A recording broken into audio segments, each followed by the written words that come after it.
Welcome back friends. तो आज हम लेक्चर 2 लेकर आए हैं कम्युनिकेशन स्किल्स के ऊपर। जेके पुलिस सब इंस्पेक्टर के जितने भी एस्पिरेंट्स हैं उन सबको पता होगा कि इस टॉपिक की कितनी वेटेज है। 10 से 12 क्वेश्चंस इसमें से पूछे जा सकते हैं और पूछे भी गए हैं पीछे जो एग्ज़ाम हुआ था। तो ये हमारा दूसरा लेक्चर है, पहले का लिंक डिस्क्रिप्शन में दिया हुआ, आप जाकर देख सकते हैं। तो आइए आज का लेक्चर स्टार्ट करते हैं।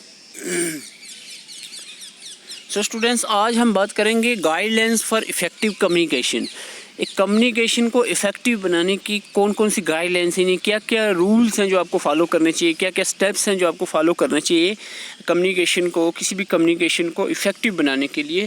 तो ये चीज़ समझना आपके लिए बहुत ज़रूरी है।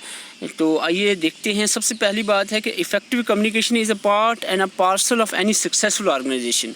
अगर किसी भी ऑर्गेनाइजेशन की हम बात करें तो उसका एक पार्ट भी है और हम कह सकते हैं एक पार्सल है सक्सेसफुल ऑर्गेनाइजेशन का। यानी जितनी कम्युनिकेशन अच्छी होगी उतनी वो ऑर्गेनाइजेशन अच्छी से चलेगी। या कोई भी किसी भी आप फील्ड की बात करो, कम्युनिकेशन का इफ़ेक्टिव होना बहुत ही ज़रूरी है। तो सबसे इम्पॉर्टेंट चीज़ है क्या क्या चीज़ें जो इसमें होनी चाहिए। A communication should be free from barriers. देखो, कम्युनिकेशन में बैरियर्स नहीं होने चाहिए। It is free from barriers so as to be effective. Communication को इफ़ेक्टिव बनाने के लिए बैरियर्स को रिमूव करो। जो रुकावटें आ रही कम्युनिकेशन में, जो मिसअंडरस्टैंडिंग जिसकी वजह से हो रही है, उस चीज़ को दूर करना है। आज हम वो भी बात करेंगे कब बैरियर्स कम्युनिकेशन में क्या क्या होते हैं। लेकिन उससे पहले हम ये जान लेते हैं कि क्या चीज़ें आपको करनी चाहिए जिससे कम्युनिकेशन जो है वो एक इफ़ेक्टिव तरीके से हो सकती है। सबसे पहला पॉइंट यहाँ पर है जो आपको पता होना चाहिए, that is clarity of a purpose. यानी कोई भी एक जो सेंडर है, मैसेज को सेंड कर रहा है, वो जो भी मैसेज भेजे उसकी क्लियरिटी होनी चाहिए। The message to be deliver must be clear in the mind of sender. यानी पहले खुद तो पता मैं कहना क्या चाह रहा हूँ, सेंडर को, मैसेज भेजने वाले को खुद पता होना चाहिए, जो कम्युनिकेशन को स्टार्ट कर रहा है, स्टार्टर ऑफ द कम्युनिकेशन को, कि भाई मैं कहना क्या चाह रहा हूँ, इसको मैं क्या कहना चाह रहा हूँ, क्या मैसेज भेजना चाह रहा हूँ, खुद पहले उसकी क्लियरिटी होनी चाहिए। The person to home it is targeted and aim of the message should be clear in the mind of the sender. Sender के माइंड में उस मैसेज का एम पहले पूरा डिसाइड होना चाहिए कि जो टारगेट हम कर रहे हैं जिस पर्सन को, या जो रिसीवर है उसको हम मैसेज कौन सा देना चाह रहे हैं, क्या एम है इस मैसेज का, ये पहले क्लियरिटी होनी चाहिए पर्पस ऑफ द कम्युनिकेशन की। दूसरा आता है कंप्लीटनेस। बहुत इंपॉर्टेंट है completeness. Message deliver should not be incomplete. ठीक है, मैसेज जो हम डिलीवर कर रहे हैं, भेज रहे हैं, वो इनकम्प्लीट नहीं होना चाहिए। किसी भी सेंस से आप देख लो, वो इनकम्प्लीट नहीं होना चाहिए। It should be supported by facts and observation से सपोर्टेड होना चाहिए। यानी उस मैसेज में कुछ फैक्ट्स, फिगर्स होने चाहिए और कुछ ऑब्जर्वेशंस होनी चाहिए। It should be well planned and organised होना चाहिए। ऐसे ही नहीं कम्युनिकेशन कंप्लीट होती, इफेक्टिव होती। उसमें जो भी मैसेज आप भेजना चाह रहे हो, पहले उसकी क्लैरिटी होनी चाहिए आपके माइंड में कि क्या भेजना चाह रहे हो, क्या कहना चाह रहे हो। देखो, भेजना मैं इसलिए कह रहा हूँ कि सेंड कर रहे हो मैसेज रिटर्न की फॉर्म में। अगर हम कहना भी, अगर आप ओरली बात कर रहे हो, वो भी एक कम्युनिकेशन होती है। पूरी चीज़ आपकी क्लैरिटी होनी चाहिए, कंप्लीट होना चाहिए, उसमें फैक्ट्स, फिगर्स, ऑब्जर्वेशंस होनी चाहिए। No assumptions should be made by the receivers. The receiver जो है, ताकि कोई भी assumptions मेड ना करे अपनी तरफ से कि भाई ऐसा हो सकता है, ऐसा हो सकता है। आप पूरी क्लियरिटी के साथ मैसेज भेजिए, या कि वो अपने हिसाब से ना उसको सेंस लगाने लग जाए कि इसका मतलब ये हो सकता है, फिर उसका मतलब गलत भी निकल सकता है अगर वो खुद अपने हिसाब से उसको सोचेगा। यानी उस मैसेज को जो आप फॉरवर्ड कर रहे हो।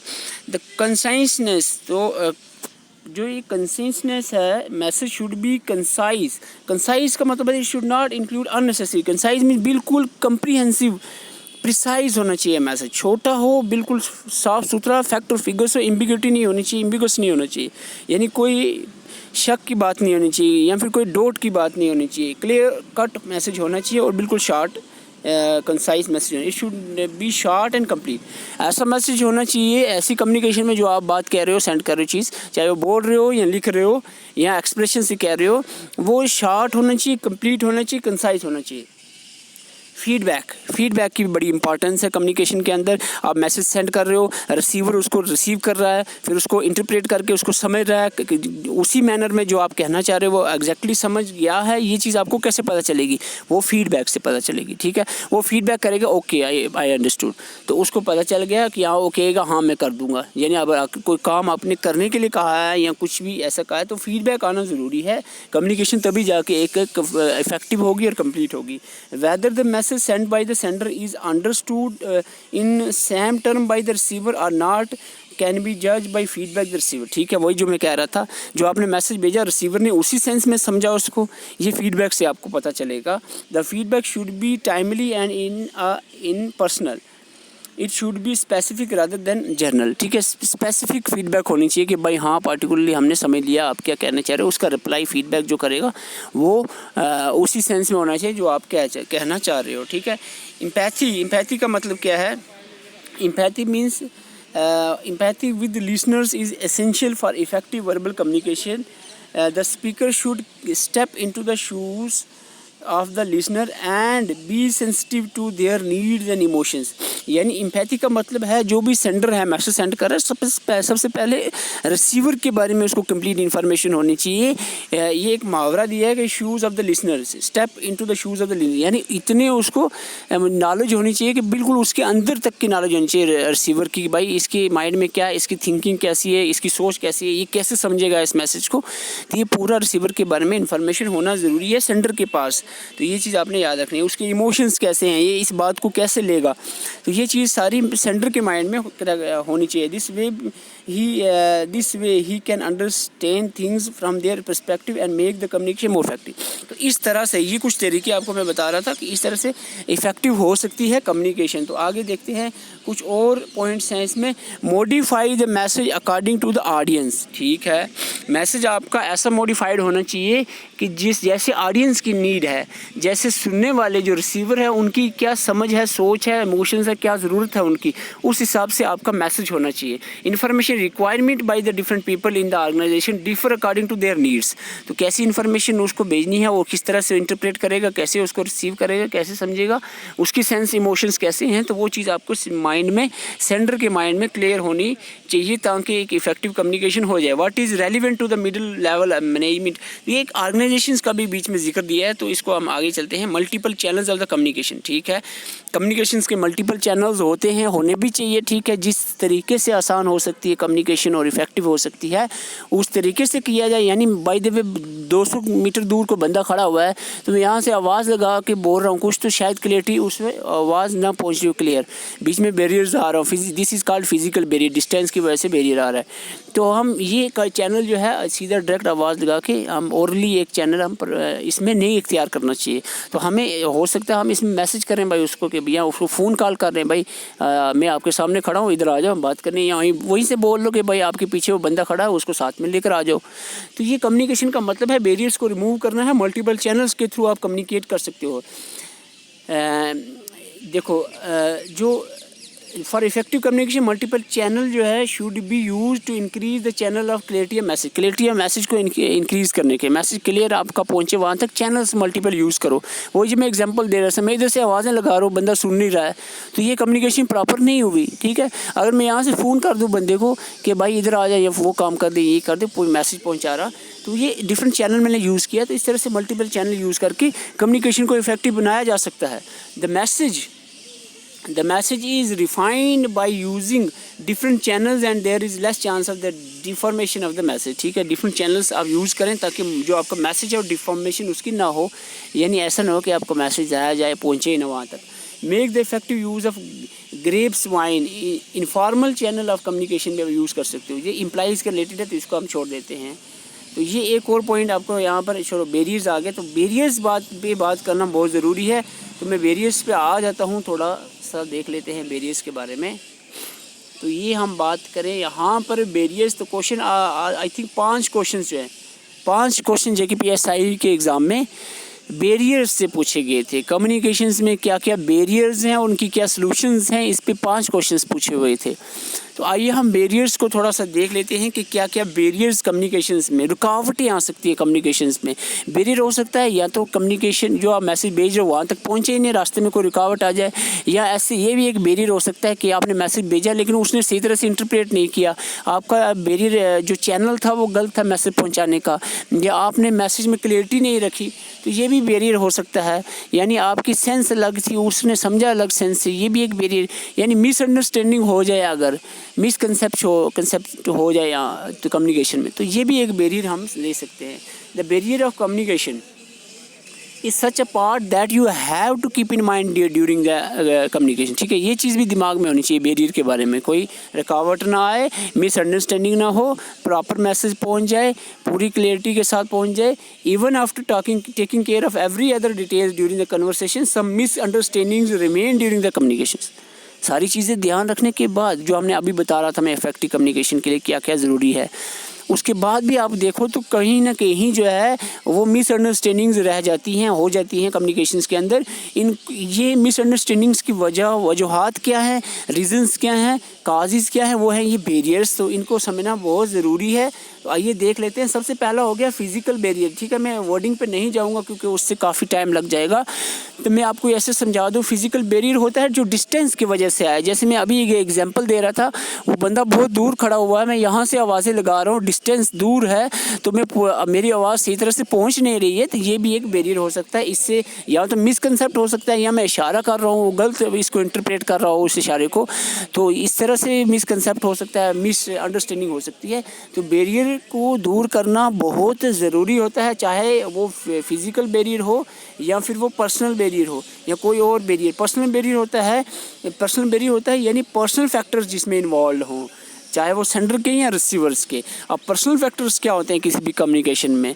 पर्सनल फैक्टर हो सकते हैं उस लाइफ एक्सपीरियंस, किसी भी यानी जो सेंडर है उसका लाइफ एक्सपीरियंस कैसा है, उसके इमोशंस कैसे हैं, रिसीवर के इमोशन कैसे हैं, एटीट्यूड कैसा है, सेंड करने वाले का, रिसीव करने वाले का एटीट्यूड कैसा है। अगर बाय द वे मैं कह रहा हूँ कुछ बात उसमें रिस्पेक्ट नहीं दे रहा हूँ, तो अगले का एटीट्यूड हर्ट हो जाएगा, ईगो हर्ट हो जाएगा बंदे का। तो उस चीज़ से भी आपने ध्यान रखना है, ये भी एक बैरियर हो सकता है। इस तरह से कम्युनिकेशन प्रॉपरली हम नहीं कर सकते जब तक बैरियर को ना हटाया जाए, चाहे वो पर्सनल बैरियर क्यों ना हो। बिहेवियर भी समझना ज़रूरी है, यानी अगर उस बंदे का बिहेवियर अलग है तो कम्युनिकेशन प्रॉपर नहीं होगी। आप किसी अलग सेंस में बोल रहे हो, आपका कहने का बिहेवियर अलग है, आप बातचीत की बात कर रहे हैं, हम दोनों इकट्ठे हुए, दो बंदे इकट्ठे हैं, कम्युनिकेशन टू वे होती है ना। तो मैं किसी आदमी से कम्युनिकेट कर रहा हूँ, बात कर रहा हूँ, तो मेरा बिहेवियर बात करने का, मेरा बॉडी पोस्चर अलग है, मैं अलग अंदाज में गुस्से से बात कर रहा हूँ, तो वो भी एक बैरियर माना जा सकता है। ये भी एक रुकावट है, मिसअंडरस्टैंडिंग हो सकती है। जेंडर बैरियर भी आप समझ सकते हो, जेंडर बैरियर भी हो सकता है कम्युनिकेशन में। मेल और फीमेल जो डिफरेंट जेंडर्स हैं उनमें भी कम्युनिकेशन में कहीं ना कहीं ये भी एक रुकावट बन सकती है। तो ये आपने ध्यान में रखना है कि ऐसे पूछा जा सकता है कौन कौन से बैरियर्स हैं कम्युनिकेशन में, या which of the following is not the barrier of the communication, या which of the following is the barrier of the communication. आपको पूछा सकता है, एक सेंटेंस दिया हो कि इसमें कौन सा बैरियर है, आपको एक बात कही कि ये कौन सा बैरियर है। इमोशनल बैरियर क्या होता है? Emotional barrier changes according to their mood के हिसाब से ये बैरियर आता है, रुकावट। यानी एक बंदे का बात करने का मूड नहीं है या बात सुनने का मूड नहीं है तो वो कम्युनिकेशन कंप्लीट नहीं हो पाएगी। ठीक है, मूड सही होना ज़रूरी है। Emotional behaviour are due to the mental limitations की वजह से होता है, created by one's own self, किसी की अपनी की मर्जी से। Emotional barriers are mental walls that keep your from opening the communication your thoughts and feeling to others. ठीक है, यानी आपका मूड ही नहीं है बात करने का, कम्युनिकेशन स्टार्ट कहाँ से होगी भाई? आप बात ही नहीं करना चाह रहे हो, आपका मूड नहीं, आपका मेंटल बिहेवियर अलग है, आप यानी आपका दिमाग ही नहीं इजाज़त दे रहा बात करने को। तो ये भी एक इमोशनल बैरियर भी आपको कम्युनिकेशन में रुकावट बन सकता है। लैंग्वेज बैरियर, ठीक है, लैंग्वेज बैरियर हो सकता है। अभी ये क्वेश्चन भी पूछा था कि कौन सा बैरियर, अगर हम सपोज़ किसी फॉरेनर से बात करना चाह रहे हो तो वो कम्युनिकेशन कंप्लीट नहीं हो पाएगी। सपोज़ हमें इंग्लिश नहीं आती है, वो इंग्लिश बोल रहा है तो हम हिंदी में बोल रहे हैं, तो कम्युनिकेशन इनकम्प्लीट रहेगी। कम्युनिकेशन मिसकंसेप्ट भी हो सकता है, मिसअंडरस्टैंडिंग भी हो सकती है, और कंप्लीट तो किसी सेंस में होगी ही नहीं क्योंकि लैंग्वेज बैरियर आ गया। ठीक है, लैंग्वेज डिफरेंट होने से लैंग्वेज बैरियर आ जाता है। Communication complete not using the word that other person can understand. अगर वो मैं वर्ड ही नहीं यूज़ कर रहा हूँ जो दूसरा बंदा समझे तो फिर कैसे ही कम्युनिकेशन कंप्लीट हो पाएगी। तो लैंग्वेज बैरियर भी हो सकता है। स्टेटस बैरियर भी कहीं ना कहीं देखने को मिल सकता है। कोई हाई स्टेटस का लेवल, जैसे आजकल समझा जाता है, ऐसा होना नहीं चाहिए, स्टेटस के लेवल पर भी कम्युनिकेशन में रुकावटें बनती हैं भाई। एक किसी लो स्टेटस से बिलोंग करने वाला हाई स्टेटस वाले से कम्युनिकेट कर रहा है तो वो या तो उसकी बात को ज़्यादा तवज्जो नहीं देगा तो कम्युनिकेशन कंप्लीट नहीं होगी, पूरा मीनिंग उसका समझ नहीं आएगा, इंटरप्रेट नहीं कर पाएगा मैसेज को, या फिर वो बात सुने ना या फिर अपने स्टाइल से उसको अपने अंदाज में ले ले तो वो स्टेटस बैरियर भी यहाँ पर देखने को मिल सकता है एक बैरियर की तरह कम्युनिकेशन के अंदर। Cultural behaviour, different cultures, past experience, perceptions and cultural background of the creativity effect of the way of the people to talk and behave. Culture behaviour भी जो है कम्युनिकेशन में डिफरेंस डालता है। डिफरेंट कल्चर के लोग डिफरेंट तरीके से बात करते हैं, डिफरेंट लैंग्वेज में बात करते हैं, डिफरेंट अंदाज से बात करते हैं। उनके बात करने का अलग अलग कल्चर के लोगों का बात करने का अलग अलग तरीका होता है। तो ये भी एक बैरियर बन सकता है। अगर हम डिफरेंट कल्चर के लोग बात करें, ये कम्युनिकेशन करें, तो वो वहाँ पर ये बैरियर बन सकता है उनका कल्चर। तो ये भी आपने माइंड में रखना है। इसके अलावा ऑर्गेनाइजेशन बैरियर भी हो सकता है, इस पर हम उतना नहीं जाएंगे। Semantic barrier is very important. तो सिमेटिक बैरियर आप थोड़ा सा ध्यान से सुन लो, इसको हम आगे भी देखेंगे। सिमेटिक बैरियर क्या होता है? Semantic barrier to the communication are the symbolic obstacles. कुछ सिम्बॉलिक एब्स्ट्रैक्टल्स आ जाते हैं communication that distort the send message in some other way than intended. यानी ऐसी मिसअंडरस्टैंडिंग, यानी मैं कहना कोई चीज़ कहना कुछ रहा हूँ, वो समझ कुछ रहा है। जैसे अब एक फ़िल्म है पीके, उसमें एक डायलॉग आता है कि अच्छा का मतलब कितना है। अगर आप वो आपने सुना ही होगा, एक मीम भी बनते रहते उस पर, अच्छा अच्छा अच्छा, मतलब डिफरेंट साउंड का जो बात एक ही है अच्छा, लेकिन उसको अगर एक्सप्रेशन अलग अलग से या उसकी साउंड की जो वॉल्यूम की जो ट्यून है उसको अलग अलग कर दो तो उसका मतलब अलग अलग हो जाता है। सॉरी,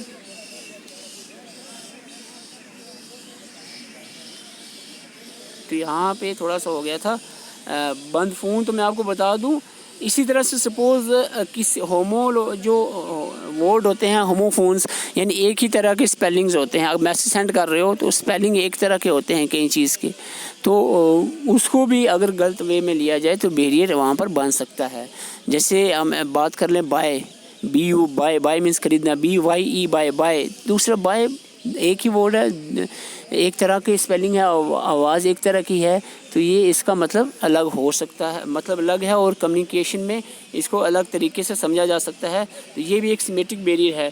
इन अटेंशन बैरियर, इन अटेंशन यानी अटेंशन ना लेना। Sometime a person do not pay adequate attention to the message. ठीक है, बैरियर है। बंदे को मैसेज भेजा, उसने पढ़ा या ध्यान से ही नहीं पढ़ा, या खोला या ध्यान से पढ़ा नहीं। दे डू नॉट लिसन, मैंने कुछ कहा वो सुनना ही नहीं चाह रहा है, उसने ध्यान से सुना ही। ये भी एक बैरियर हो सकता है। अगर अटेंशन ना दी जाए कम्युनिकेशन में तो ये एक बैरियर बन सकता है कम्युनिकेशन में। So these are some steps जो हमने बात की, जिसमें इन अटेंशन भी हमने देखा, सिमेट्रिक बैरियर देखा। इसके अलावा थोड़ा सा मैं नज़र लगाता हूँ, emotional barrier, language barrier, status barrier, culture barriers, physical barrier, personal barriers, gender barriers. तो ये कुछ बैरियर्स हैं, रुकावट्स हैं जो कम्युनिकेशंस में देखने को मिलती हैं। अब हम बात करें, अगर इन कम्युनिकेशंस में जो बैरियर आते हैं इनको कैसे रिमूव किया जाए, इन बैरियर्स को कैसे दूर किया जाए, कम्युनिकेशन को इफ़ेक्टिव बनाने के पहले भी मैं तरीके बता चुका हूँ। ये कुछ और तरीके हैं जो आपको एडिशनली बता रहा हूँ कि इन तरीक़ों से बैरियर्स को हटाया जा सकता है, मिसअंडरस्टैंडिंग को दूर किया जा सकता है, कम्युनिकेशन को इफ़ेक्टिव और कंप्लीट बनाया जा सकता है। और यहाँ पर है सबसे पहला step, that is eliminating the differences in perceptions. जो परसेप्शन है, मैसेज को समझना या लिखना किस सेंस में है और वो किस सेंस में ले रहा है, इंटरप्रेट कर रहा है, उस चीज़ को, उसमें जो डिफरेंस है उसको दूर किया, यानी सेंडर क्या कहना चाह रहा है और रिसीवर क्या समझ रहा है। अगर दोनों में डिफरेंस आ जा रहा है, इस बैरियर को हटाया जाए। यानी कहने का मतलब है कैसे हटेगा, सीक क्लियरिटी। तो इसमें क्लियरिटी होनी चाहिए। If we are unclear about the expectations, assumptions and preferences are beliefs to another person in an interaction, confusion में अराइज। अगर हम अज्यूम करते हैं, असम्पशंस रखते हैं, एक्सपेक्टेशंस अलग रखते हैं, यानी वो मुझसे कुछ एक्सपेक्ट कर रहा है और मैं कुछ कह रहा हूँ, तो इससे जो है कम्युनिकेशन नहीं हो पाएगी। ये भी एक बैरियर रहेगा और इस चीज़ को दूर करना है। हमने एक्सपेक्टेशंस जो उसकी हैं उस पर उतरना है, यानी मैं इसी तरह की बात करूँगा जो एक्सपेक्ट कर रहा है कि ऐसी बात ये करेगा। ठीक है, ये चीज़ आपने कन्फ्यूज़ नहीं करना है। कन्फ्यूजन अराइज तभी होगी अगर हमारे पर्सपेक्टिव्स डिफरेंट होंगे। तो पर्सपेक्टिव जो है में डिफरेंस जो है उसको दूर करना बहुत ज़रूरी है। The key of our coming perceptual barrier is asking the question to again a sense of clarity and ensure that, यानी ये चीज़ पूछना ज़रूरी है, क्या भाई आपको ये बात अच्छी लगी क्या यह बात आपको समझ आई, क्या ये काम आप कर पाओगे। तो ये इस तरह के क्वेश्चंस कम्युनिकेशन में पूछना ज़रूरी है ताकि क्लियर हो जाए कि ये बंदा क्या समझ रहा है, मैं क्या कह रहा हूँ। ठीक है, ये चीज़ आपको क्लियर करवाना है। इसमें क्वेश्चंस ज़रूर करें ताकि परसेप्शन, शक शुबा की कोई बात ना रहे। आगे बात करते हैं बैरियर्स को कैसे हटाया जाए। तो इसमें एक पॉइंट ये भी हो सकता है कि यूज़ अ सिंपल लैंग्वेज अगर टफ़ हार्ड यूज़ कर रहे हो, कोई मैसेज लिख रहे हो उसमें फ्रेंच इंग्लिश लिख रहे हो, फ्रेंच लिख रहे हो, इंग्लिश जो भी वो भी टफ़ टाइप की इंग्लिश लिख रहे हो, या कोई और अपनी ही कोई रोमिक इंग्लिश में लिख रहे हो लेकिन वर्डिंग आपकी अलग है, अगले बंदे को क्लियरिटी नहीं हो रही है मैसेज की, तो इससे बैरियर हो, ये एक बैरियर हो सकता है, कम्युनिकेशन में रुकावट हो सकती है। इसीलिए जब भी आप मैसेज लिखो या कोई बात कहो, कोई कम्युनिकेशन स्टार्ट करो, तो उसमें जो मैसेज सेंड करने वाला होता है उसको क्लियर ये चीज़ रखनी है कि मैसेज क्लियर सिंपल होना चाहिए, एम्बिगस नहीं होना चाहिए। क्वेश्चन पूछा गया था अभी, एम्बिगिटी नहीं होनी चाहिए, यानी एम्बिगस होता है नॉट क्लियर, यानी जिसमें बात पूरी समझ ना आए, ऐसी बात जो किसी को जिसका मीनिंग क्लियर ना हो, यानी अधूरी बात ना हो, एम्बिगस ना हो। Words and jargons should be avoided, jargons नहीं होने चाहिए, अधूरी बात नहीं होनी चाहिए, इनकम्प्लीट सेंस में बात नहीं होनी चाहिए। तो कंप्लीट क्लियर मैसेज होना चाहिए। Reduction in the elimination of noise level, communication में आपको बता दूं नॉइस भी एक बैरियर है। नॉइस, तो नॉइस जो है शोर को दूर किया जाए, किसी भी तरह की नॉइस है उसको दूर किया जाए। अगर हम बातचीत कर रहे हैं बहुत शोर आ रहा है तो या तो शोर को दूर करो या अपनी बातचीत को कहीं और करो जाकर, ठीक है। तो नॉइस जो है, नॉइस का लेवल कम करो, नॉइस को एलिमिनेट ख़त्म कर दो। ये चीज़ बहुत ज़रूरी है कम्युनिकेशन को इफेक्टिव बनाने के लिए। ये नॉइस जो है ये बैरियर बन सकता है कम्युनिकेशन का, तो इसको भी दूर करना है। इफ़ेक्टिव लिसनिंग, ठीक है, ये बात सबको पता है, एक जो अच्छा सुनने वाला है वही अच्छा बोल सकता है, ठीक है। पहले आपके अंदर तसल्ली के साथ चीज़ों को सुनने की कैपेसिटी होनी चाहिए। To be a good listener, तभी आप एक अच्छे स्पीकर बन सकते हो। पहले एक अच्छा लिसनर जो है बनने की कोशिश करो। Listen and attentively and carefully, there is a difference between the listening and hearing, ठीक है। listening और hearing में बड़ा डिफरेंस है। hearing तो कोई भी आवाज़ आपको आ रही है, चिड़ियों की आवाज़ आ रही है पीछे, आप वो हेयर कर रहे हो, सुन रहे हो, लेकिन listening तो मेरी आवाज़ सुन रहे हो ना, लेकिन hearing अलग है। Active listening means hearing with proper understanding, सुनना है लेकिन प्रॉपर अंडरस्टैंडिंग के साथ, इसको हम कहते हैं एक्टिव लिसनिंग। तो एक्टिव लिसनिंग होना बहुत ज़रूरी है किसी भी कम्युनिकेशन को अच्छा बनाने के लिए, परफेक्ट और प्रॉपर बनाने के लिए। इमोशनल स्टेटस की बात करें during communication, one should make effective use of body language. तो बॉडी लैंग्वेज का भी इफेक्टिव, अगर आप कर रहे हो, ओरल टॉक कर रहे हो, तो आपको बॉडी लैंग्वेज भी एक अच्छे सेंस में, ताकि उस बॉडी लैंग्वेज भी ऐसा यूज़ करना है जिसका मैसेज क्लियर पहुँचे, ठीक है। अब इशारे कुछ कर रहे हो, मुंडी हिला रहे हो कि नहीं नहीं वाली, मुंह से कह रहे हो हाँ हाँ, तो वो बात नहीं होगी, कम्युनिकेशन इनकम्प्लीट है। आपके बॉडी पोस्चर लग जा रहा है, आपकी आवाज़ मुंह से जो वॉइस आ रही है वो अलग। तो इसीलिए ये मैच करना बहुत ज़रूरी है। इमोशनल स्टेटस का भी ध्यान रखना है। he she should not show their emotions while communications, a receiver might misinterpret the message being delivered, ठीक है। अपने इमोशंस को ज़्यादा शो नहीं करना है, यानी आप दुखी हो भाई, उसके आगे जाके रोने मत लग जाओ। सीधी कम्युनिकेशन करनी है तो सीधी कम्युनिकेट करो, बात को समझाओ कि भाई क्या मसला हुआ है। सिंपल ऑर्गेनाइजेशन स्ट्रक्चर को हम नहीं लेंगे अभी।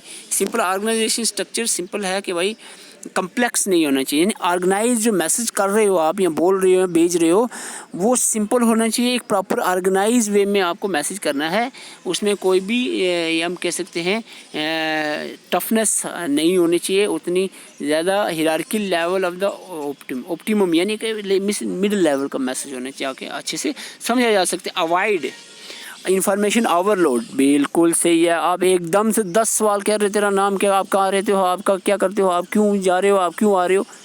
कम्युनिकेशन में अगर बाय द वे कोई भी कम्युनिकेट कर रहे हो, आप ओवरलोड इन्फॉर्मेशन नहीं, यानी आप सीधे ही कोई भी इन्फॉर्मेशन एकदम से काफ़ी दे रहे हो। इन्फॉर्मेशन थोड़ी थोड़ी सी कम्युनिकेशन में प्रॉपर वे में, ताकि जो अगला बंदा है उसको मैनेज कर सके, उसको समझ सके अच्छे से। तो ये भी बात बहुत ज़रूरी है। Avoid information overloaded, give constructive feedback. Feedback का बहुत इंपॉर्टेंस है कम्युनिकेशन के अंदर, मैं पहले भी बता चुका हूँ अभी पहले।